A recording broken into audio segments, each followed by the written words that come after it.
Hi అండి, welcome to my channel Lavanya kitchen. ఈరోజు నేను చూపించబోయే రెసిపీ వచ్చేసి రాగి సంగటి అయితే ఎలా తయారు చేసుకోవాలో చూపిస్తాను, చూసేయండి.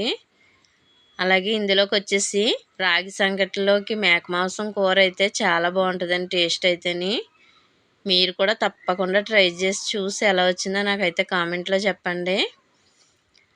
అలాగే ముందుగా అయితే నా ఛానల్ని సబ్స్క్రైబ్ చేసుకోండి. అలాగే నా వీడియోస్ మీకు నచ్చినట్లయితే ఒక లైక్ చేయడం మాత్రం మర్చిపోకండి. ముందుగా అయితే రాగి సంగటి అయితే ఎలా తయారు చేసుకోవాలో చూసేద్దాం. ముందుగా అయితే రాగి సంగటి కోసం అయితే ఒక గ్లాస్ రైస్ అయితే తీసుకోవాలండి. ఇది వచ్చేసి టీ గ్లాస్తో అయితే నేను ఒక గ్లాస్ రైస్ అయితే తీసుకున్నాను. ఇవి ఒక గిన్నెలో వేసుకుని వీటిని కడిగేసుకుని పక్కన పెట్టుకోవాలి. అలాగే ముందుగా అయితే స్టవ్ వెలిగించుకుని ఒక గిన్నె అయితే పెట్టుకుని ఇందులో ఒక 10 గ్లాసులు వాటర్ అయితే వేసుకోవాలి. ఇదే గ్లాస్తోని వాటర్ అయితే వేసుకుని మనం కడిగి పెట్టుకున్న రైస్ని కూడా ఇందులో వేసేసుకోవాలి. ఈ రైస్ అయితే బాగా ఉడకాలండి, మెత్తగానే రైస్ని అయితే బాగా ఉడికించుకోవాలి. ఒకసారి అయితే గరిటెట్ కలిపేసుకుని ఉడకనిద్దామండి.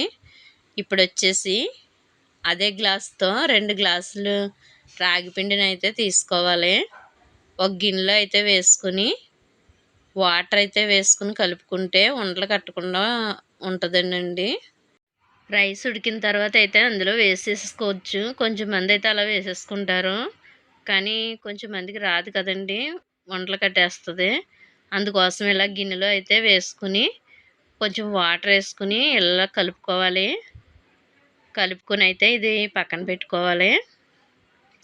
ఇప్పుడు వచ్చేసి రైస్ అయితే ఉడికిందో లేదో చూద్దామండి. రైస్ అయితే ఇంకా ఉడకాలి. రైస్ని అయితే బాగా మెత్తగా ఉడికించుకోవాలి. చూస్తున్నారు కదా, బాగా మెత్తగా అయితే ఉడకాలండి రైసు. ఇప్పుడు చూడండి, ఉడికిపోయింది.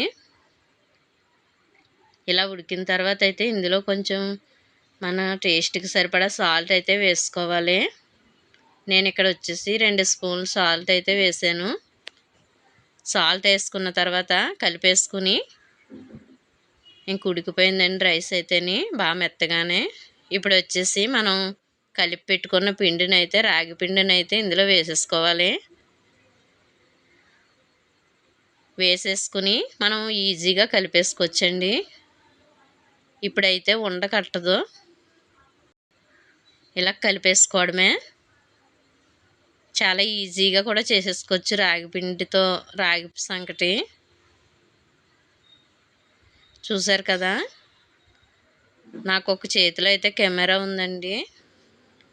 ఇక్కడ వచ్చేసి ఒక స్పూను నెయ్యి కూడా వేసుకుంటే టేస్ట్ బాగుంటుంది.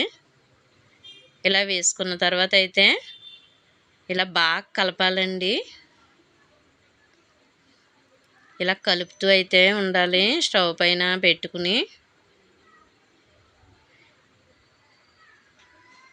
అంతేనండి, మనకి రాగి సంగటి అయితే రెడీ అయిపోయింది. ఇది కొంచెం చల్లారిన తర్వాత అయితే మనం చేతికి తడి చేసుకుంటూ నీళ్ళు తడి చేసుకుంటూ అయితే ఇలా ఉండ చేసుకోవాలి. కాలిపోతుందండి. కొంచెం నీళ్ళు తడి అయితే చేసుకుంటూ ఉండ చేసుకుని పక్కన పెట్టేసుకోవాలండి. అంతేనండి, ఎంతో టేస్టీగా ఉండే రాగి సంగటి అయితే రెడీ అయిపోయింది. టేస్ట్ అయితే మాత్రం చాలా చాలా బాగుందండి. అలాగే ఇందులోకి వచ్చేసి మటన్ కూర అయితే వేసుకుని తింటే చాలా బాగుంది. మీరు కూడా ఒకసారి తప్పకుండా ట్రై చేసి చూడండి. పిల్లలు పెద్దవాళ్ళు కూడా చాలా ఇష్టంగా తింటారు. హెల్దీ కూడానే. మనకి ఇప్పుడు ఆరోగ్యానికి చాలా మంచిదండి ఇది రాగి సంగటి. మీరు కూడా తప్పకుండా ట్రై చేసి చూడండి. అలాగే నా వీడియోస్ కనుక మీకు నచ్చినట్లయితే లైక్ చేయండి, షేర్ చేయండి, సబ్స్క్రైబ్ చేసుకోండి. Thank you for watching.